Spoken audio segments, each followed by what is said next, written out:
நீங்கள் பார்த்துக் கொண்டிருப்பது உங்கள் விஜய்.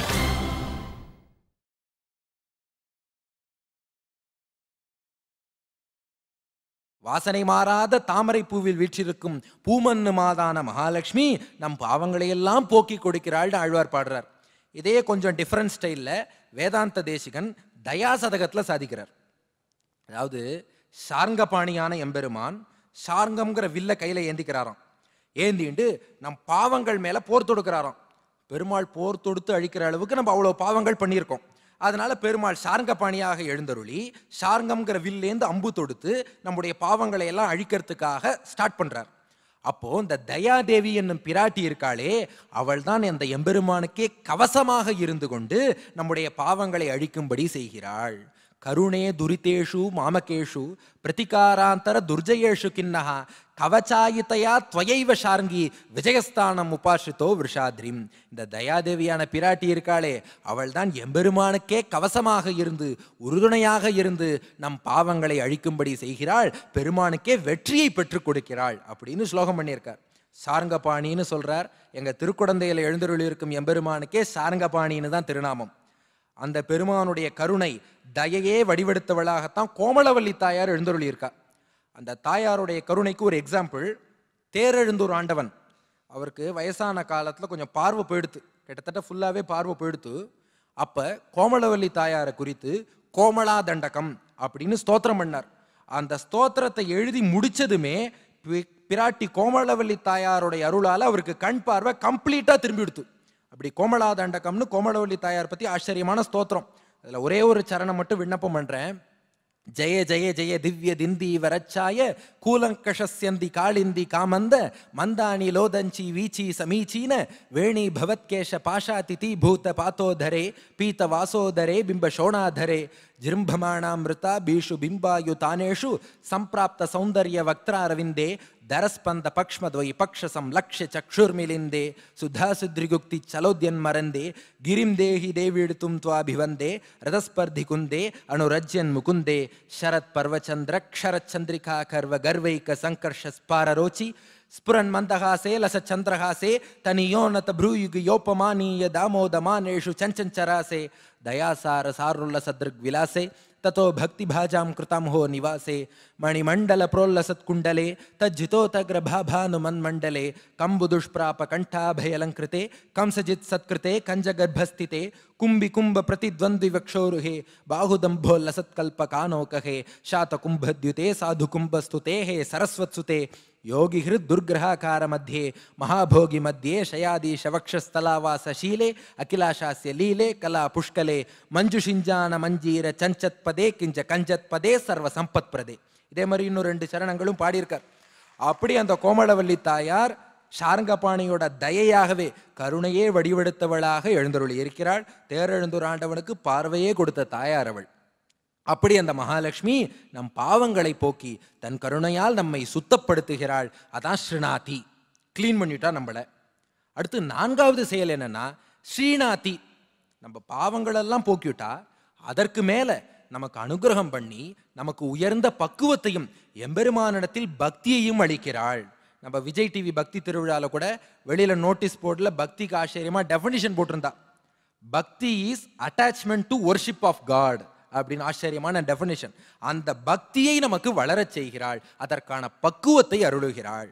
மகாலட்சுமியின் கட்டாட்சம்னாலே அப்படித்தான். லக்ஷ்மி என்றாலே குளிர கட்டாட்சிப்பவள் அப்படின்னு தான் அர்த்தம். லக்ஷ்மி என்ற சொல்லுக்கே குளிர கட்டாட்சிப்பவள்னு தான் அர்த்தம். அப்படி கட்டாட்சத்தை பொழிகிறாளாம். அந்த கட்டாட்சம் எப்படிங்கிறதுக்கு பராசர பட்டர் ஒரு எக்ஸாம்பிள் சொல்லியிருக்கார். ஸ்ரீரங்கத்தில் ஒருத்தர் தெற்கு உத்தர வீதியிலேருந்து வடக்கு உத்தர வீதிக்கு போகணுமா. ரூட் எப்படின்னா தெற்கு உத்தர வீதியிலேருந்து தெருவெல்லாம் அப்படி சுற்றிண்டு வடக்கு உத்தர வீதிக்கு போகணும். கிழக்கு உத்தர வீதியோ மேற்கு உத்தர வீதியோ சுற்றிண்டு தான் போகணும். ஆனால் அவர் பார்த்தாராம், எதுக்கு இப்படி தெருவெல்லாம் சுற்றிண்டு ஷார்ட்கட்டாக கோவிலில் தெற்கு வாசல் வழியாக நுழைஞ்சா வடக்கு வாசல் வழியாக வெளியில் வரப்போகிறோம், இதுக்கு எதுக்கு தெருவெல்லாம் சுற்றணும்ட்டு பெரிய கோவிலோட தெற்கு வாசலில் நுழைஞ்சார். வடக்கு வாசல் வழியாக வெளியில் வரப்போகிறார். வெளியில் வரத்துக்கு முன்னாடி லெஃப்ட் சைடில் ஸ்ரீரங்க நாச்சியாருடைய சன்னதி. இவருக்கு பெருசாக தாயார் இடத்துல பக்தி ஈடுபாடெல்லாம் கிடையாது. இருந்தாலும் ஏதோ தாயார் சன்னதி இருக்கே கை கூப்பிடுவோன்னு சொல்லிட்டு இந்த முத்திரைக்கு அஞ்சலி முத்திரைன்னு பேர். பெருமாள் பிராட்டி 2 பேரையும் கட்டி போடக்கூடிய முத்திரையா இது அஞ்சலி முத்திரைங்கிறது. அதனால அவர் பார்த்தார், ஒரு அஞ்சலி மட்டும் செலுத்திட்டு போவோம்னு சொல்லிட்டு ஸ்ரீரங்கநாச்சியார் சன்னதியை நோக்கி உள்ளெல்லாம் போல, வடக்கு வாசல் வழியா வெளியில வரத்துக்கு முன்னாடி தாயார் சன்னதியை நோக்கி ஒரு அஞ்சலி செலுத்திட்டு அவர் மாட்டுக்கு போயிட்டார். ஆனா உள்ள இருந்த ஸ்ரீரங்கநாச்சியார் பார்த்தாலாம், ஆஹா, என்னுடைய அடியவன் இந்த அஞ்சலி முத்திரை எனக்கு காமிச்சுட்டானே, இவனுக்கு ஏதாவது பண்ணணும்னு நினைச்சாலாம் ஸ்ரீரங்கநாச்சியார். அதனால என்ன பண்ணான்னா, இவ்வுலக செல்வமான ஐஸ்வர்யம் அதை அப்படியே தூக்கி அவனுக்கு கொடுத்துட்டாலாம், இதை வச்சுக்கோன்னு. அதுக்கப்புறம் தாயார் யோஜனை பண்ணி பார்த்தாலும், அவன் எனக்கு அஞ்சலினா செலுத்தினா, நான் அவனுக்கு வெறும் இவ்வுலக ஐஸ்வர்யம் தானே கொடுத்தேன், போராது போராது, மேல அவனுக்கு ஏதாவது செய்யணும்னு சொல்லி ஆத்ம அனுபவமான கைவல்யத்தையும் அவனுக்கு கொடுத்தாலும் வச்சுக்கோன்னு. அதுக்கப்புறம் தாயார் யோஜனை பண்ணாலும், அவன் எனக்கு அஞ்சலினா செலுத்தினா, அவர் பக்தியோட செலுத்தல, தாயாரை சேவிக்கணும்ட்டு கூட வரல, சன்னதிக்குள்ள கூட போல. ஆனா தாயார் அதெல்லாம் லட்சியம் பண்ணல, அஞ்சலி முத்திரைனா காமிச்சான், நான் அவனுக்கு ஐஸ்வர்யம் கொடுத்தேன், கைவல்யம் கொடுத்தேன், போராது மோட்சம் பரமபதத்தையும் கொடுத்துடலான்னு கொடுத்துட்டா. எல்லாத்தையும் கொடுத்துட்டு தாயார் யோஜனை பண்ணாலாம், அவன் எனக்கு அஞ்சலி முத்திரை காமிச்சான், நான் அவனுக்கு இவ்வுலக செல்வம், ஆத்ம அனுபவம், பரமபதம் இவ்வளவுதானே கொடுத்தேன், மேல ஏதாவது உனக்கு கொடுக்கணுமே, ஐயோ பரமபதம் மோட்சத்துக்கு மேல கொடுக்கறது என்கிட்ட ஒண்ணும் இல்லையே, நான் என்ன பண்ணுவேன்னு பிராட்டி நாணத்தால் தலை குனிந்தாளாம். பட்டர் சொல்றார், இன்னைக்கும் ஸ்ரீரங்கத்துல போய் சேவிச்சு பாருங்க, அன்னைக்கு அந்த பக்தருக்கு மேல ஒன்றும் கொடுக்க முடியலையேங்கிற வருத்தத்தால் வெட்கத்தால் தாயார் இன்னைக்கும் தலை குனிந்து எழுந்தருளி இருக்கிறாள். ஐஸ்வர்யம் அக்ஷரகதிம் பரமம் பதம் வா கஸ்மை சித் அஞ்சலி பரம் வகதே விதீரிய அஸ்மை ந கிஞ்சித் உச்சிதம் கிருதம் இத்யதாம்ப துவம் லஜ்ஜசே கதய கோயம் உதார பாவகான்னு ஸ்லோகம் பண்ணியிருக்கார். அப்படிப்பட்ட கட்டாட்சமா பிராட்டியின் கட்டாட்சம். அதான் ஸ்ரீஸ்துதியில சாதிக்கிறாரே, ஆர்த்தத்ராண விரதிபிரமிருதா சார நீலாம்புவாகைஹி அம்போஜானாம் உஷசி முஷதாம் அந்தரங்கை ரபாங்கைஹி யஸ்யாம் யஸ்யாம் திசி விஹரதே தேவி திருஷ்டி ஸ்துதியா தஸ்யாம் தஸ்யாம் அகம் அகம் அகமிகாம் தன்வதே சம்பதோகாக. பிராட்டி எந்த திசையை நோக்கி பார்க்கிறாளோ அந்த திசையை நோக்கி நான் போறேன் நான் போறேன் நான் போறேன்னு போட்டி போட்டு எல்லா செல்வங்களும் போகுமா. அப்படிப்பட்ட கட்டாட்சத்தை பண்ணி நமக்கு பக்குவத்தையும் பக்தியையும் அருளுகிறாள். அதான் ஸ்ரீநாதி. நீங்கள் பார்த்துக் கொண்டிருப்பது உங்கள் விஜய். ஆர்த்தத்ராண விரதிபிரமிருதா சார நீலாம்புவாகைஹி அம்போஜானாம் உஷசி முஷதாம் அந்தரங்கை ரபாங்கைஹி யஸ்யாம் யஸ்யாம் திசி விஹரதே தேவி திருஷ்டி ஸ்துதியா தஸ்யாம் தஸ்யாம் அகம் அகம் அகமிகாம் தன்வதே சம்பதோகாக. பிராட்டி எந்த திசையை நோக்கி பார்க்கிறாளோ அந்த திசையை நோக்கி நான் போறேன் நான் போறேன் நான் போறேன்னு போட்டி போட்டு எல்லா செல்வங்களும் போகுமா. அப்படிப்பட்ட கட்டாட்சத்தை பண்ணி நமக்கு பக்குவத்தையும் பக்தியையும் அருளுகிறாள். அதான் ஸ்ரீநாதி. ஆக ஸ்ருணோதி என்றால் காது கொடுத்து கேட்கிறாள், ஸ்ராவயதி என்றால் எம்பெருமானை கேட்க வைக்கிறாள், ஸ்ருணாதி என்றால் நம் பாவங்களை போக்கி நம்மை சுத்தப்படுத்துகிறாள், ஸ்ரீநாதி என்றால் நமக்கு உயர்ந்த பக்குவத்தை அருளுகிறாள். அடுத்து ஐந்தாவதாக ஸ்ரீயதே, அனைவராலும் சென்று ஆசிரியிக்கப்படுகிறாள். ஏன்னா நம்மள மாதிரி பாவம் பண்ணவா கூட போய் பற்ற வேண்டும் என்றால் தாயாரத்தான் பற்ற முடியும். பெருமாள் ஏத்துப்பாரா இல்லையாங்கிறது சொல்ல முடியாது, டவுட்டு. ஏன்னா ராமாயணத்துல சீதை தெளிவா சொல்லிட்டா, பாப்பானாம் வா சுபானாம் வா வதார்ஹானாம் பிளவங்கம, நீ பாவியா இருந்தாலும் பரவாயில்ல என்கிட்ட வா நான் அபயம் அளிக்கிறேங்கிறா சீதை. இதுக்கு ராமாயணத்திலே ஒரு எக்ஸாம்பிள், ஹனுமான் சீதை கிட்ட போய் ஒரே ஒரு வரம் கேட்டார். அந்த வரத்தை சீதை கொடுக்க மாட்டேன்னு சொல்லிட்டா. பொதுவா ஹனுமான் தனக்குன்னு வரம் கேட்கக்கூடியவரே அல்ல. அவர் இருந்து ராமாயணத்துல சீதைகிட்ட ஒரே ஒரு வரம் கேட்டார். அந்த ஒரே ஒரு வரத்தையும் சீதை கொடுக்க மாட்டேன்னு சொல்லிட்டாலாம். அது என்னன்னா, ராமர் ராவண யுத்தம் முடிஞ்சு போச்சு, ராமர் ராவணனை வீழ்த்திவிட்டார். அதுக்கப்புறம் இந்த வெற்றி செய்தியை ஹனுமான் போய் சீதைகிட்ட சொல்லிட்டு சீதை கிட்ட வரமா ஒரு பர்மிஷன் கேட்டார். என்னன்னா, தாயே ராமர் ராவணனை முடிச்சுட்டார், ஆனா உங்களை 10 மாசம் இந்த அசோகவனத்துல வச்சு 700 ராட்சசிகள் எவ்வளவு டார்ச்சர் பண்ணா, இப்ப நீங்க எனக்கு ஒரே ஒரு அனுமதி பர்மிஷன் கொடுங்கோ, அந்த 700 ராட்சசிகளையும் நான் துவம்சம் பண்ணிடுறேன் ஹனுமான். சீதை சொன்னா, அதெல்லாம் ஒன்றும் பண்ணப்படாதுப்பா, அவளை மன்னிச்சு விட்டுடுன்னு சொல்லிட்டா சீதை. அதாவது ராமர் சரணாகதி பண்ணினா மன்னிப்பாராம், சீதை சரணாகதி பண்ணாட்டாலும் மன்னிச்சுடுவா. அதுதான் சீதையின் தாயுள்ளம். ராமனுக்கும் சீதைக்கும் அதான் வித்தியாசம். விபீஷ்ணன், சுக்ரீவன், குஹன் எல்லாரையும் ராமர் ஏத்துண்டாரேன்னா சரணாகதி பண்ணினா ஏத்துண்டார். ஆனா சீதை என்ன பண்ணான்னா, சரணாகதியே பண்ணாத ராட்சசிகள், சரணாகதினா என்னன்னு கூட தெரியாத ராட்சசிகள், அவளை கூட மன்னிச்சு விட்டுட்டா. அதுதான் தாயாரோட பெருமை. நம்ம கோவில்கள்ல பெருமாளையும் தாயாரையும் சேவிக்க போனோம்னு வச்சுங்கோ, 2 பேரும் இப்படிதான் கையை வச்சுட்டு இருப்பா. அபய முத்திரை, அஞ்சேல் அப்படின்னு பெருமாளும் சொல்றார், தாயாரும் சொல்றா. ஆனா ரெண்டுக்கும் வித்தியாசம் இருக்கு. பெருமாள் அஞ்சேல்ங்கிறார்னா நீ யாரை பார்த்தும் பயப்படாதேங்கிறார், நீ யாரை பார்த்தும் பயப்பட வேண்டாங்கிறார். ஆனா அவரை பார்த்து பயப்பட வேண்டாம்னு சொன்னாரா? அது சொல்ல மாட்டார். ஏன்னா நம்ம பாவங்கள் ஜாஸ்தி பண்ணியிருந்தா அவரே பனிஷ்மெண்ட் கொடுத்துருவார். ஆனா தாயார் இப்படி அஞ்சேல்னு காட்டுறாளோ இல்லையோ, தாயார் என்ன தெரியுமா சொல்றா? யாரை பார்த்தும் பயப்படாதேன்னு அவர் சொல்லிட்டார், அவரை பார்த்து பயப்படாத, அவரை நான் பார்த்துக்கிறேங்கிறார் தாயார். அதனால பெருமானுடைய கை தாமரை கையாம், பிராட்டியோட கை செந்தாமரை கை. ஆண்டாள் பாடினாலோ இல்லையோ, செந்தாமரை கையால் சீரார் வளையொலிப்ப வந்து திறவாய் அப்படின்னு நப்பினை பிராட்டி அழைக்கிறா. ஏன்னா பெருமாள் மத்தவாகிட்டே இருந்தெல்லாம் அபயம் அளிப்பார், தாயார் பெருமாள் கிட்டே இருந்தே அபயம் அளிப்பா. அதனால அது செந்தாமரை கை. அப்படி அந்த ராட்சசிகளுக்கு அபயம் அளித்தவள் சீதை. அதனாலதான் ராமாயணம் யார் பெருமையை சொல்ல வந்ததுன்னா சீதையின் பெருமையை தான் சொல்ல வந்ததுங்கிறார் பிள்ளைலோகாச்சாரியார். ராமாயணம் என்பது சிறை இருந்தவள் ஏற்றம், சீதையின் பெருமையை சொல்ல வந்ததுதான் ராமாயணம். வால்மீகியே சொல்லிட்டார், காவியம் ராமாயணம் கிருஷ்ணம் சீதாயா சரித்தம் மகத் அப்படின்ட்டார் வால்மீகி. நான் சீதையின் சரித்திரத்தை தான் ராமாயணம்னு சொன்னேன் அப்படின்னார். சிலர் போய் வால்மீகிட்ட டவுட் கேட்டாலும், சுவாமி நீங்க சீதையோட சரித்திரத்தை சொல்றதா இருந்தா சீதாயணம்னு தானே பேர் வச்சிருக்கணும், ஏன் ராமாயணம்னு பேர் வச்சேள்? ராமனின் சரித்திரம்னு டைட்டில் வைப்பேள், ஆனா சீதையோட கதையை சொல்லுவேளா? ஒருத்தன் பூமண்ணு மாதன் டைட்டில் வச்சுட்டு மற்ற கதையெல்லாம் பேசிட்டு இருக்க மாதிரினா இது இருக்கு அப்படின்னு நம்மள எக்ஸாம்பிளா சொல்லியிருக்கார் போல இருக்கு. ஆனா வால்மீகி சொன்னாராம், கிடையாதுப்பா, ராமாயணம்னு சொன்னாலே சீதையின் சரித்திரம்னு தான் அர்த்தம்னாராம் வால்மீகி.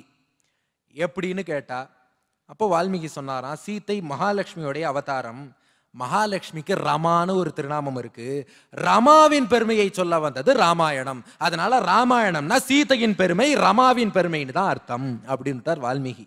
ஆக அந்த அரக்கிகளுக்கு சீதை அபயமளித்தாள். ஆனா ஹனுமான் அப்ப கூட ஒத்துக்கல. கேட்டார், தாயே இப்படி தப்பு பண்ணவாளெல்லாம் மன்னிக்கலாமா? அப்புறம் தப்பு பண்ணா தண்டனை உண்டுங்கிற பயமே எல்லாருக்கும் இல்லாம போயிடுமே, நீங்க இப்படி மன்னிக்கிறது கொஞ்சம் ஓவரா இருக்கே அப்படின்னு ஹனுமான் கேட்டார். அப்ப சீதை சொன்னாலாம், லோகத்துல யார் தான்ப்பா தப்பு பண்ணல, நானும் தப்பு பண்ணியிருக்கேன், ராமனும் தப்பு பண்ணியிருக்கார், இவாதான் இதை புதுசா தப்பு பண்ணிட்டாளா, மன்னிச்சுடுன்னா சீதை. ஹனுமானுக்கு ஆச்சரியம், தாயே நீங்களும் ராமரும் தப்பு பண்ணியிருக்கா? நீங்க தப்பு பண்ணியிருக்கா? இற்பிறப்பு என்பதொன்றும் இரும்பொறை என்பதொன்றும் கற்பெனும் பெயரதொன்றும் களிநடம் புரிய கண்டேன்னு ஹனுமானே சொல்றார். உயர்ந்த குடிப்பிறப்பு, கற்பு, பொறுமை மூன்றும் சேர்ந்த ஒரு வடிவம் இருக்குன்னா அந்த வடிவம் தான் சீதையாம். அப்படிப்பட்ட நீங்க போய் தப்பு பண்ணுவேளா அப்படின்னு ஹனுமான் கேட்டார். சீதை சொன்னாலும், ஆமாப்பா நான் தப்பு பண்ணியிருக்கேன், நானும் ராமனும் வனவாசத்துல இருந்தோமோ இல்லையோ, அப்போ ஒரு மாயமானுக்கு நான் ஆசைப்பட்டேனோ இல்லையோ. எப்போதுமே பெருமாள் நம்ம பக்கத்துல இருக்கும்போது நம்ம பெருமாளுக்கு தான் ஆசைப்படணும், மற்றதுக்கெல்லாம் ஆசைப்படப்படாது. அப்படி வேற எதுக்கும் ஆசைப்பட்டோம்னா ஆசைப்பட்ட பொருளும் கிடைக்காது, பெருமாளும் கிடைக்க மாட்டார். ஆனா பெருமாள்கிட்ட மட்டும் ஆசைப்பட்டோம்னா கிடைக்க வேண்டிய மற்றதெல்லாம் தானா கிடைக்கும், பெருமாளும் கிடைச்சிடுவார். சீதை சொன்னா, ராமர் என் பக்கத்துல இருக்கும்போது ராமர்கிட்ட ஆசைப்படாம எதுக்கோ நான் ஆசைப்பட்டேன், என்னாச்சு, ராமனும் போயிட்டார் மானும் போயிடுத்து. அப்ப மான் மேல ஆசைப்பட்டது தப்பு இல்லையா? அது மட்டும் இல்ல, ராமர் மான் பின்னாடி போனார், அது மாயமான் சாகறதுக்கு முன்னாடி ராமனோட குரல்ல லக்ஷ்மணா சீதா காப்பாத்துங்கன்னு சொல்லிட்டு உயிரை விட்டுருத்து. உடனே சீதை என்ன பண்ணா, லக்ஷ்மணன்ட்ட உங்க அண்ணாவுக்கு ஆபத்து, உடனே போய் காப்பாத்துன்னு சொன்னான். லக்ஷ்மணன் எவ்வளவோ எடுத்து சொன்னான், அண்ணாவை யாரும் ஒன்றும் பண்ண முடியாது எல்லாம் சொன்னான். ஆனா சீதை கேட்கல. அதுக்கு மேல என்ன தெரியுமா சொன்னா, என்னை அபகரிக்கணுங்கிறதுக்காக நீ இங்க இருக்கியா? லக்ஷ்மணனோட நிறுத்தல, இதுக்குதான் பரதன் ஒன்னு அனுப்பி வச்சானான்னு சம்பந்தமே இல்லாம நாட்டில் உள்ள பரதனையும் இழுத்துட்டா. அப்படி சொன்னதும் லக்ஷ்மணன் காதை பொத்திட்டு தாயே தாங்க முடியலன்ட்டு லக்ஷ்மணன் அப்புறம் தான் கிளம்பி போனான். அதனால இப்ப சீதை சொல்றா, அப்படி 2 பாகவதாள் பெருமாவனுடைய அடியார்கள்ட்ட நான் அபச்சாரப்பட்டுட்டேன், லக்ஷ்மணனை போய் என்னை அபகரிக்கிறியான்னு கேட்டேன், இதுக்குதான் பரதன் அனுப்பி வச்சானான்னு அவனை வேற இழுத்துட்டேன். ஆக பகவத் அபச்சாரம் ராமன் இருக்கும்போது மான்ட்ட ஆசைப்பட்டேன், பாகவத அபச்சாரம் லக்ஷ்மணன் பரதன் 2 பேரையும் சுடுசொல் பேசிட்டேன். ஆக நான் தப்பு பண்ணலையா? ராமனும் தான் தப்பு பண்ணியிருக்காருனா சீதை. நீங்கள் பார்த்துக் கொண்டிருப்பது உங்கள் விஜய். சீதை சொல்றா, அப்படி 2 பாகவதாள் பெருமாவனுடைய அடியார்கள்ட்ட நான் அபச்சாரப்பட்டுட்டேன், லக்ஷ்மணனை போய் என்னை அபகரிக்கிறியான்னு கேட்டேன், இதுக்குதான் பரதன் அனுப்பி வச்சானான்னு அவனை வேற இழுத்துட்டேன். ஆக பகவத் அபச்சாரம் ராமன் இருக்கும்போது மான்ட்ட ஆசைப்பட்டேன், பாகவத அபச்சாரம் லக்ஷ்மணன் பரதன் 2 பேரையும் சுடுசொல் பேசிட்டேன். ஆக நான் தப்பு பண்ணலையா? ராமனும் தான் தப்பு பண்ணியிருக்காருனா சீதை. ஹனுமான் கேட்ட, ராமர் தப்பு பண்ணியிருக்காரா? 16 உத்தமமான குணங்கள் பரிபூர்ணமாக நிரம்பியவர் ராமர்னு பார்க்கிறோம். சந்திரனுக்கு 16 கலைகள் மாதிரி ராமனுக்கு 16 குணங்கள். அதனாலதான் அவனை ராமச்சந்திரன்னு சொல்றோம். அந்த ராமர் போய் தப்பு பண்ணுவாரா அப்படின்னு ஹனுமான் கேட்டார். சீதை சொன்னாலும், ஆமா நான் தான் சொல்றேன்னா, மாயமானுக்கு ஆசைப்பட்டேன்னா ராமனுக்கு புத்தி எங்க போச்சு? மனைவி பேச்ச கேட்க வேண்டியதான், அதுல ஒன்றும் தப்பு இல்லை, எல்லாரும் அதைத்தான் செய்யறா. இருந்தாலும் இந்த இடத்துல ராமர் என்ன பண்ணிருக்கணும்? இல்லம்மா இது அரக்கர்களின் சதித்திட்டம், நம்ம இதுக்கு ஏமாறக்கூடாதுன்னு சொல்லியிருக்கணுமோ இல்லையோ? நான் தான் சொல்றேன்னா என் பேச்ச கேட்டுன்னு ராமர் மான் பின்னாடி போனாரோ இல்லையோ? அது ராமர் பண்ண தப்புன்னுட்டா சீதை. ஆக சீதை சொல்றா, நானும் தப்பு பண்ணியிருக்கேன், ராமரும் தப்பு பண்ணியிருக்கார், ஹனுமானே நீயும் தப்பு பண்ணியிருக்க, அதனால அவளை மன்னிச்சுடுன்னா. ஹனுமான் கொஞ்சம் ஷாக் ஆயிட்டார். தாயே, உங்க கணவன் மனைவிக்குள்ள மாத்தி மாத்தி அக்யூஸ் பண்ணிட்டேள், நீங்க தப்பு பண்ணியிருக்கிறதா? திடீர்னு என்ன எதுக்கு இழுத்து விட்டேள்? நான் என்ன தப்பு பண்ணேன்? உங்க 2 பேரையும் சேர்த்து தானே வச்சேன், நான் தப்பு பண்ணியிருக்கேன்னு எதை சொல்றேளே, நான் என்ன தப்பு பண்ணேன்னு கேட்டார் ஹனுமான். சீதை சொன்னாலும், நானும் ராமரும் என்ன தப்பு பண்ணினோன்னு இவ்வளோ நேரம் கேட்டுட்டு இருந்தியோ இல்லையோ, அதான் நீ பண்ண தப்புன்னுட்டா. அடுத்தவா என்ன தப்பு பண்றாங்கிறத பத்தி நம்ம வம்பு பேசினா அது பெரிய தப்பான். இப்போ உதாரணமா, வங்கியில் 2 லட்சம் ரூபாய் கொள்ளை அப்படின்னு ஒரு செய்தி வருதுன்னா, அந்த செய்தியை நம்ம படிச்சு நம்ம வம்பு பேசினோம்னா, 2 லட்சம் கொள்ளை அடிச்சா என்ன பாவம் வருமோ அந்த ஈக்குவல் ஷேர் கொள்ளை அடிக்காமையே நமக்கு வந்துடும். இந்த செய்தி தெரிஞ்சா நாளையிலேருந்து யாரும் நியூஸ் பேப்பரே படிக்க மாட்டான்னு வச்சுங்கோ. அதான வந்துன்னு இருக்கு. ஆக சீதை சொன்னாலாம், நாங்க 2 பேரும் என்ன தப்பு பண்ணோம் நீ கேட்டியோ இல்லையோ, அதுதான் நீ பண்ண தப்பு, அதனால நீயும் தப்பு பண்ணியிருக்க, நானும் தப்பு பண்ணியிருக்கேன், ராமனும் தப்பு பண்ணியிருக்கார், இந்த ராட்சசிகள் என்னப்பா பெருசா பண்ணிவிட்டா, மன்னிச்சு விடலான்னுட்டா. பராசர பட்டர் சாதிக்கிறார், ஒரு தராசை எடுத்துக்கோங்க, அந்த தராசுல ஒரு தட்டுல சீதையை வச்சுடுங்க, இன்னொரு தட்டுல ராமனை மட்டும் வச்சா போறாது, ராமனோட ஃபுல் கோஷ்டியையும் வைங்கோ. ராமன், பரதன், லக்ஷ்மணன், சத்ருக்னன், விபீஷணன், ஹனுமான், சுக்ரீவன், குஹன், சபரி, இன்னும் யார் யாரெல்லாம் ராமரோட கோஷ்டின்னு இருக்காளோ எல்லாரையும் வைங்கோ. தராசுல ஒரு தட்டுல சீதை, மற்றொரு தட்டுல ராமரோட ஃபுல் கோஷ்டின்னு வச்சாலும் சீதையோட தட்டுக்கு தான் வெயிட் அதிகமா இருக்குமா. இத்தனை கோஷ்டி இருந்தாலும் ராமனுடைய தட்டுக்கு வெயிட் கிடையாதுன்னு ஸ்லோகம் பண்ணியிருக்கார். மாதர் மைதிலி ராட்சசீஸ்துவயி ததைவார்தர அபராதாஸ்துவயா ரக்ஷந்தியா பவனாத்மஜால் லதுதரா ராமஸ்ய கோஷ்டீகிருதா காக்கம் தம் ச விபீஷணம் சரணமித்யுக்திக்ஷமோ ரக்ஷதா சான சாந்திர மகாகச சுகேது க்ஷாந்தி ஸ்தவா கஸ்மிகின்னர். ஆக பாவிகளாக இருந்தாலும் அபயம் அளிப்பவள் யாருன்னா பிராட்டி. ஆகையினால் நம் போன்ற பாவிகளாலும் ஆசிரியிக்கப்படுகிறாள். அதனால தான் ஸ்ரீயதே, அனைவராலும் ஆசிரியிக்கப்படுகிறாள். அடுத்து கடைசி செயல் என்னன்னா ஸ்ரயத்தே, தான் அனைவராலும் ஆசிரியிக்கப்பட்டாள், நம் பொருட்டு அவள் எம்பெருமானை சென்று ஆசிரியிக்கிறாள், அவனோடு நம்மை சேர்த்து வைக்கிறாள். அதனாலதான் பிராட்டிக்கு கமலான்னு திருநாமம். கமலா என்னும் திருநாமத்துக்கு என்ன அர்த்தம்னா, அதை 3ஆ பிரிச்சுக்கணும். கா பிளஸ் மா பிளஸ் லா கமலா. கா என்றால் பரமாத்மான்னு அர்த்தம், மா என்றால் ஜீவாத்மான்னு அர்த்தம், லானா கொடுத்து வாங்கிறது, கிவ் அண்ட் டேக் பாலிசிங்கிறாளே, அப்படி பரமாத்மாவை ஜீவாத்மாவிடம் கொடுக்கிறாள், ஜீவாத்மாவை பரமாத்மாவிடம் கொடுக்கிறாள். கமலானா ஜீவாத்மாவையும் பரமாத்மாவையும் சேர்த்து வைப்பவள்னு அர்த்தம். அதனாலதான் போல இருக்க அந்த கமலாவான மகாலட்சுமி கமலம் என்று அழைக்கப்படும் தாமரையில் எழுந்தருளி இருக்கா. இதை சிம்பாலிக்கா காட்டணுங்கிறதுக்கு தான், நான் ஜீவாத்மாவையும் பரமாத்மாவையும் சேர்த்து வைக்கிறேங்கிறத காட்டுறதுக்கு தான் கமலம் என்னும் தாமரை போல அந்த பிராட்டி எழுந்தருளி இருக்கா. அதனாலதான் நம்ம விஜய் டிவிலையும் பூ மண்ணு மாது அப்படின்னு தாமரையை வச்சு நமக்கு டாபிக்கும் கொடுத்துருக்கா. ஆகவே நாம் பிராட்டியை சென்று ஆசிரியிக்கிறோம். தாயே எனக்கு வேற கதியே கிடையாது, உன் திருவடிகள் தான் கதின்னு நம்ம பிராட்டியை ஆசிரியிக்கிறோம். எப்படின்னா, மானாதீத பிரதித விபவாம் மங்களம் மங்களானாம் வக்ஷபீட்டிம் மது விஜயனோ பூஷயந்தீம் ஸ்வகாந்தியா பிரத்யக்ஷ அனுஷ்டவிக்க மகிமா பிரார்த்தனீனாம் பிரஜானாம் ஸ்ரேயோமூர்த்திம் ஸ்ரீயம் அசரணஸ்துவாம் சரண்யாம் பிரபத்யே என்றும், சங்கல்ப கல்பலதிகாம் அவதிம் க்ஷமாயாக ஸ்வேச்சா வராக மகிஷீம் சுலபானுகம்பாம் விஸ்வஸ்ய மாதரம் அகிஞ்சன காமதேனும் விஸ்வம்பராம் அசரணஹா சரணம் பிரபத்யே என்றும், ஸ்ரீ விஷ்ணு சித்த குலநந்தன கல்பவல்லீம் ஸ்ரீ ரங்கராஜ ஹரிச்சந்தன யோகதிருஷ்யாம் சாக்ஷாத் க்ஷமாம் கருணையா கமலாமிவான்யாம் கோதாம் அனன்ய சரணஹா சரணம் பிரபத்யே என்றும், எனக்கு வேற கதியே இல்லைன்னு நம்ம பிராட்டி ஆசிரியிக்கிறோம். பிராட்டியின் டர்ன் பெருமானை சென்று ஆசிரியித்து நம்மையும் அவனையும் சேர்த்து வைக்கிறாள். அதுவும் பெருமானுடைய அனுகிரகத்தை நமக்கு எப்படி பெற்றுக் கொடுக்கிறான்னா, பெருமாள் நமக்கு பனிஷ்மெண்ட் கொடுக்கணும்னு நினைச்சார்னா அந்த பனிஷ்மெண்ட்டை அப்படியே அனுகிரகமா மாத்தி நமக்கு கொடுத்துட்றாளாம். பெருமாள் நமக்கு அனுகிரகம் பண்ணணும்னு நினைச்சா அந்த அனுகிரகத்தை டபுள் மடங்காக்கி நமக்கு கொடுக்குறாளாம். அஸ்து கர்ம பலதே பத்யௌ கிருத்திய துவயம் ஸ்ரீயா நிகிரகாத்து வாரணம் காலே சந்துக்ஷணம் அனுகிரகே. அப்படி அவன் அனுகிரகம் பண்ணணும்னு நினைச்சா டபுள் ஆக்கிடுறா, பனிஷ்மெண்ட் கொடுக்கணும்னு நினைச்சா பனிஷ்மெண்ட்டையே அனுகிரகமாக மாற்றி நமக்கு அருளுகிறாள். அப்படி அந்த மகாலட்சுமி 6 செயல்கள் செய்கிறா. ஸ்ருணோதி, நம் கிரீவன்சஸை காது கொடுத்து கேட்கிறாள். ஷாவயதி, எம்பெருமானை கேட்க வைக்கிறாள். அப்புறம் ஸ்ருணாதி, நம்மை சுத்தப்படுத்துகிறாள். ஸ்ரீநாதி, நமக்கு பக்குவத்தையும் பக்தியையும் அருளுகிறாள். ஸ்ரீயத்தே, அனைவராலும் ஆசிரியிக்கப்படுகிறாள். ஸ்ரயத்தே, தான் எம்பெருமானை சென்று ஆசிரியிக்கிறாள். இப்படி 6 செயல்கள் செய்யறா. நம்மையும் பெருமானையும் சேர்த்து வைப்பதே பிராட்டி தான். பெருமானை நமக்கு பெற்றுக் கொடுப்பது பிராட்டி தான். அதனால பெருமானை காட்டிலும் பிராட்டிக்குத்தான் ஏற்றம் அதிகங்கிறது தான் சம்பிரதாயம். அதுவும் நம்மாழ்வார் சாதிக்கிறார், திகழ்கின்ற திருமார்பில் திருமங்கை தன்னோடு திகழ்கின்ற திருமால்ங்கிறார். திருமால் திகழ்கிறார். எதனால திகழ்கிறார்னா, திருமார்பில் மகாலட்சுமி உட்காண்டிருக்கா, அதனால பெருமாள் திகழ்கிறார். அதாவது பிராட்டியால தான் பெருமாளுக்கு பெருமைன்னு விட்டார். அதனால தான் சம்பிரதாயத்தில் எப்போதுமே மால்னு சொல்றதில்ல. மால்னு சொன்னால் அர்த்தமும் வேற. இன்னைக்கு மால்னு சொல்றதில்ல, திருமால்னு தான் சொல்றோம்.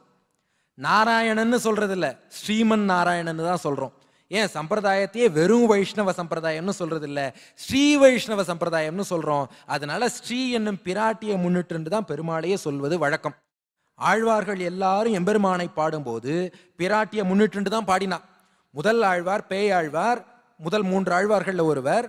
பேயாழ்வார் எம்பெருமானை சேவித்தப்போ நாரணனை கண்டேன்னு பாடல, திருமாலை கண்டேன்னு பாடல, திருக்கண்டேன்னு பாடினார். முதல்ல பிராட்டியை சேவிச்சேன், பிராட்டியின் திருமேனி ஒளியால, அப்புறம் பொன்மேனி கண்டேன், திகழும் மறுக்கன் அணி நிறமும் கண்டேன், செருக்கிளரும் பொன்னாழி கண்டேன், புரிசங்கம் கை கண்டேன், என் ஆழி வண்ணன் பால் இன்றுன்னு பிராட்டியின் அருளால தான் பெருமாளை சேவிச்சேன் பாடுறார். நீங்கள் பார்த்துக் கொண்டிருப்பது உங்கள் விஜய். அதே மாதிரி திருமழிசை ஆழ்வாரோ திருவில்லா தேவரை தேரே நின் தேவுன்னுட்டார். நம்மாழ்வார் பாடும்போது சுவையன் திருவின் மணாளன்கிறார். தொண்டரடிப்பொடியாழ்வார் திருமரு மார்வங்கிறார். திருமங்கை ஆழ்வார் திருவுக்கும் திருவாகிய செல்வாங்கிறார். ஆக மொத்தம் எல்லா ஆழ்வார்களும் திருவை முன்னிட்டு தான் திருமாலை பாடியிருக்காளே தவிர வெறும் மாலை பாடவே இல்லை. அதுதான் சம்பிரதாயம். இன்னைக்கு சொல்றாளோ இல்லையோ, ஒரு ஆணின் வெற்றிக்கு பின்னாடியும் ஒரு பெண் இருக்கிறாள்னு முதல்ல சொன்னதே பெருமாள் தான். என்னுடைய எல்லா பெருமைக்கும் பின்னாடி பிராட்டி இருக்கான்னு பெருமாளே ஓப்பனாக ஒத்துனுட்டார். அதனால தான் இன்னைக்கு பார்த்தேன்னா பெண்கள்லாம் தங்கள் பேருக்கு பின்னாடி சஃபிக்ஸா தங்கள் கணவன் பேரை போட்டுக்கிறாளோ இல்லையோ. ஆனால் பெருமாள் என்ன தெரியுமா பண்ணார், தான் பேருக்கு முன்னாடி ப்ரிஃபிக்ஸா பிராட்டியோட திருநாமத்தை போட்டுட்டார். இவளால தான் எனக்கு எல்லா பெருமையும். லக்ஷ்மி நாராயணன், லக்ஷ்மி நரசிம்மன், ராதா கிருஷ்ணன், சீதாராமன், பூமி வராகன், இப்படி தானே போட்டுருக்கார். தாயார் கூட பெருமாள் பேரை சரணயமாக சேர்த்துக்கல, பிராட்டியோட திருநாமத்தை பெருமாள் ஃபிக்ஸா சேர்த்துனுட்டார். இவளால தான் எனக்கு பெருமை என்று சொல்லும் விதமாக. அப்படி அந்த பெருமானும் பிராட்டியும் இணை பிரியாத திவ்ய தம்பதிகளாக எழுந்தருளி இருக்கா. ஒரு மிதுனமே உத்தேசியம்னு சம்பிரதாயத்தில் சொல்லுவா. அப்படி பெருமாள் பிராட்டி 2 பேரையும் சேர்த்து சொல்வது தான் வழக்கம். அதாவது அவளை தான் திவ்ய தம்பதிகள்னு சொல்றோம். மற்றவாழ லோகத்தில் உள்ளவாளெல்லாம் அந்த அளவு சொல்ல முடியாது. ஏன்னா ஒருத்தர் ஒரு பேங்க்ல போய் லோன் வாங்கியிருந்தாராம், கார் லோன் வாங்கியிருக்கார். 1 வருஷம் ஆகியும் கார் லோனுக்கு பணமே கட்டலை. மேனேஜர் அவரை கூப்பிட்டாராம், எப்பா 1 வருஷம் ஆச்சு, கார் லோனுக்கு நீ பணமே கட்டலை, உன் காரை நாங்கள் சீஸ் பண்ண போகிறோம், உன் காரை தூக்கின்னு போகிறோம்னார். உடனே கடன் வாங்கினவர் சொன்னாராம், இப்படி நீங்கள் பண்ணுவேன்னு தெரிஞ்சிருந்தா என் கல்யாணத்துக்கு லோன் வாங்கியிருப்பேன்னாராம், கஷ்டம் தாங்க முடியல அப்படின்னு. அதனால லோகத்தில் இந்த மாதிரி இருக்கு. ஆனால் பெருமாள் பிராட்டி எப்படின்னா, பெருமாள் சூரியன்னா பிராட்டி அதன் ஒளியை போல, பெருமான் சந்திரன்னா பிராட்டி அதன் குளிர்ச்சியை போல, பெருமான் ஒரு மலர்னா பிராட்டி அதன் மனத்தை போல, அப்படி விட்டு பிரியாத யுகலமாக எழுந்தருளி இருக்கிறார்கள். இந்த பிராட்டியோட வைபவத்தை சொல்லி முடிக்கவே முடியாதுன்னு குரத்தாழ்வானே சாதிக்கிறார். தேவித்வன் மகிமாவதிகி ந ஹரிணா நாபி துவயா ஜாயத்தேனுட்டார். அதாவது பிராட்டியின் பெருமையை நம்ம என்ன, ரிஷிகள் என்ன, தேவர்கள் என்ன, எம்பெருமானால கூட சொல்லி முடிக்க முடியாதுன்னுட்டார். நம்ம பெருமாளை ஆம்னி போட்டன்ட், அவரால் முடியாததே கிடையாதுன்னு சொல்றோமோ இல்லையோ. ஆழ்வான் சொல்றார், பெருமாளாலையும் முடியாத காரியம்னு ஒன்று இருக்கு. என்னன்னா, பிராட்டியோட வைபவத்தை சொல்லி முடியினா பெருமாளாலையும் சொல்லி முடிக்க முடியாது. அதுக்கு ஒரு படி மேலே போனார் ஆழ்வான். பிராட்டியே ஒன்னாலையும் உன்னோட பெருமையை சொல்லி முடிக்க முடியாது, பிராட்டியாலும் சொல்லி முடிக்க முடியாதுன்னு விட்டார். அப்படிப்பட்ட மகாலட்சுமியின் வைபவத்தை தான் அனுபவிச்சோம். அப்படிப்பட்ட மகாலட்சுமி நாச்சியார் தான். நாச்சியார் கோவில் திருநறையூர் என்னும் திவ்ய தேசத்துல வஞ்சுலவள்ளி தாயாரா ஆச்சரியமா எழுந்தருளி இருக்கா. அந்த ஊருக்கே நாச்சியார் கோவில் அப்படின்னு தான் திருநாமம். ஊர் பேரை பார்த்தாலே தெரியும் தாயாருக்கு தான் ப்ரிஃபரன்ஸ்னு. நாச்சியார் கோவில், அதனால தான் ஊர் பேர்லேயே தாயாரோட திருநாமம் இருக்கு. அந்த கோவிலில் சேவிக்க போனேன்னா தாயார் தான் சென்டரில் எழுந்தருளி இருப்பார், பெருமாள் கொஞ்சம் சைடில் எழுந்தருளி இருப்பார். எல்லா கோவில்கள்லையும் பெருமாள் சென்டரில் இருப்பார், தாயார் சைடில் இருப்பார். ஆனால் நாச்சியார் கோவிலில் மட்டும் தாயார் வஞ்சுலவள்ளி தாயார் சென்டராக எழுந்தருளி இருப்பார், பெருமாள் கொஞ்சம் சைடாக எழுந்தருளி இருப்பார். கோவில் சாவி எல்லா ஊர்கள்லையும் பெருமாள் இடுப்பில் இருக்கும். நாச்சியார் கோவிலில் மட்டும் கோவில் சாவி பிராட்டியோட இடுப்பில் இருக்கும். ஏன்னா அந்த பெருமாள் சொல்லிட்டாராம், கலியுகத்தில் வரப்போகிற ஆண்கள்லாம் மனைவி பேச்சை கேட்டு தான் நடக்க போகிறா, அதற்கு முன்னோடியாக நானே என் மனைவி பேச்சை கேட்டு நடக்கிறேன்னு சொல்லி சாவியையே பிராட்டியிட கொடுத்து வச்சுட்டார் அந்த பெருமாள். அதே மாதிரி அந்த கோவிலில் எந்த உற்சவங்களாக இருந்தாலும் தாயார் தான் முதல்ல எழுந்தருள்வார். தாயாரை ஃபாலோ பண்ணிட்டு பின்னாடி தான் பெருமாளே வருவார். அதுவும் தூரில் யானை வாகனம் ரொம்ப ஃபேமஸ். யானை வாகனத்தில் யானையை ஓட்டக்கூடிய அங்குசத்தை தாயார் கையில் பிடிச்சுண்டு தாயார் முன்னாடி எழுந்தருளி இருப்பார், பெருமாள் பின்னாடி பில்லியன் சீட்டில் எழுந்தருளி இருப்பார். அதாவது யானையை ஓட்டுறது தாயார், பெருமாள் பின்னாடி உட்காந்துருக்கார். இன்னைக்கு பார்க்குறோமோ இல்லையோ, மனைவி ஸ்கூட்டர் ஓட்டின்னு போறா, கணவன் பின்னாடி உட்காந்துன்னு போறார். இதை ஆரம்பிச்சு வச்சது ஸ்ரீனிவாச பெருமாளும் வஞ்சுலவள்ளி தாயாரும் தான். அப்படி அன்னைக்கே அந்த தாயார் யானை ஓட்டும் கோலத்தில் இன்னைக்கும் எழுந்தருளி இருக்கா. அந்த தாயாருக்குள்ள பல சிறப்புகளில் முக்கியமான சிறப்பு என்னன்னா, அந்த ஊருக்கு திருமங்கையாழ்வார் 108 பாசுரங்கள் பாடினார். அது இல்லாமல் சிறிய திருமடல் பெரிய திருமடல் என்று 2 மடல் எடுத்தார். அதில் பெரிய திருமடல்ல அந்த வஞ்சுலவள்ளி தாயாரோட திருமேனியை திருமங்கையாழ்வார் ஆச்சரியமாக டிஸ்கிரைப் பண்ணியிருக்கார். பொதுவாக ஒரு திவ்ய தேசத்தை ஆழ்வார் மங்களாசாசனம் பண்ணும்போது அந்த பெருமாளோட பேரை சொல்லுவா, பெருமாளோட திருமேனியை டிஸ்கிரைப் பண்ணுவா. ரொம்ப ரேராக தாயாரோட திருநாமத்தை வேணா சொல்லுவாளே தவிர அதற்கு மேலே தாயாரோட திருமேனியை டிஸ்கிரைப் பண்ணதா எங்கேயுமே கிடையாது 4000ல். ஆனால் 4000 திவ்ய பிரபந்தத்தில் ஒரே ஒரு எக்ஸெப்ஷன், ஒரு திவ்ய தேசத்தில் எழுந்தருளி இருக்கும் தாயாரோட திருமேனியை ஒரு ஆழ்வார் பாடியிருக்காருன்னா அது நாச்சியார் கோவில் வஞ்சுலவள்ளி தாயாரை தான். பெரிய திருமடல்ல ஆச்சரியமாக டிஸ்கிரைப் பண்ணியிருக்கார். அது எப்படிங்கிறத சொல்லி உபன்யாசத்தை நிறைவு செய்கிறேன். பாடுறார் ஆழ்வார், மண்ணு மறையோர் திருநறையோர் மாமலை போல் பொன்னியலும் மாட கவாடம் கடந்து புக்கு என்னுடைய கண்களிப்ப நோக்கினேன் நோக்குதலும் மன்னன் திருமார்பும் வாயும் அடியணையும் பன்னு கரதலமும் கண்களும் பங்கயத்தின் பொன்னியல் காடோர் மணிவரை மேல் பூத்தது போல் மின்னி ஒளிபடைப்ப விழ்நாணும் தோல்வலையும் மன்னிய குண்டலமும் ஆரமும் நெழ்முடியும் துண்ணு வெயில் விரிப்ப சூளாமணி இமைப்ப மண்ணு மரகதக் குன்றின் வருங்கே ஓர் இன்னிள வஞ்சிக் கொடி ஒன்று நின்றதுதான். இப்போ இது வரைக்கும் பெருமாளை சொல்லியிருக்கார், பெருமாள் ஒரு மரகத குன்றத்தை போல எழுந்தருளி இருக்கிறார்னு சொல்லிட்டு இனிமே தாயாரை சொல்றார், ஒரு இன்னிள வஞ்சிக்கொடி ஒன்று நின்றதுதான். கொடி, ஒரு கொடி எப்படி கொம்பை சுத்தி படர்ந்து இருக்குமோ அது போல ஸ்ரீனிவாச பெருமாளை சுற்றி படரும் கொடியை போல வஞ்சுலவள்ளி தாயார் என்னும் வஞ்சிக்கொடி எழுந்தருளி இருக்கிறாள். இன்னிள வஞ்சிக்கொடி ஒன்று நின்றதுதான். எப்படி இருக்கான்னா, அன்னமாய் அன்னத்தை போன்ற நடை நடப்பவளாக, மானாய் மான் போன்ற பார்வையை உடையவளாக, அணிமயிலாய் மயில் தோகையை விரிச்சா எப்படி அழகாக இருக்குமோ அது போன்ற அழகிய கூந்தலை உடையவளாக, அங்கு இடையே மின்னாய் மின்னலை போன்ற சிறுத்த எடையை உடையவளாக, இளவே இரண்டாய் 2 இள மூங்கில்களை போன்ற தோள்களை உடையவளாக, இணை செப்பாய் 2 குடங்களை போன்ற ஞானப்பால் ஊட்டக்கூடிய திருமார்புகளை உடையவளாக, அப்புறம் மின்னாய தொண்டையாய் 2 கோவை பழங்களை போன்ற திரு உதடுகள் அதரங்களை உடையவளாக, கண்டை குளம் 2ஆய் 2 கண்டை மீன்களை போன்ற கண்களை உடையவளாக அன்ன திருவுருவம் நின்றது. திருவான மகாலட்சுமி எழுந்தருளி இருக்கிறாள். ஒரு இன்னிள வஞ்சிக்கொடி ஒன்று நின்றதுதான். அன்னமாய் மானாய் அணி மயிலாய் அங்கு இடையே மின்னாய் இளவே 2ஆய் இணை செப்பாய் மின்னாய தொண்டையாய் கண்டை குளம் 2ஆய் அன்ன திருவுருவம் நின்றது அப்படின்னு ஆழ்வார் அந்த பிராட்டியோட திருமேனியை வர்ணிச்சது. 4000 திவ்ய பிரபந்தத்தில் ஒரே எக்ஸப்ஷன், 108 திவ்ய தேசத்தில் ஒரே எக்ஸப்ஷன். அப்படிப்பட்ட சிறப்பு வாய்ந்த அந்த வஞ்சுலவள்ளி தாயாரும் ஸ்ரீனிவாச பெருமானும் நமக்கு எல்லா கட்டாட்சங்களும் புரிய வேண்டும் என்று பிரார்த்தித்து கொண்டு வாய்ப்பளித்தமைக்கு நன்றி கூறி அமைகிறேன். ஷேக் காந்தாய கல்யாண நதே நதேயர்த்தினாம் சுகந்தகிரி வாசாய ஸ்ரீனிவாசாய மங்களம்.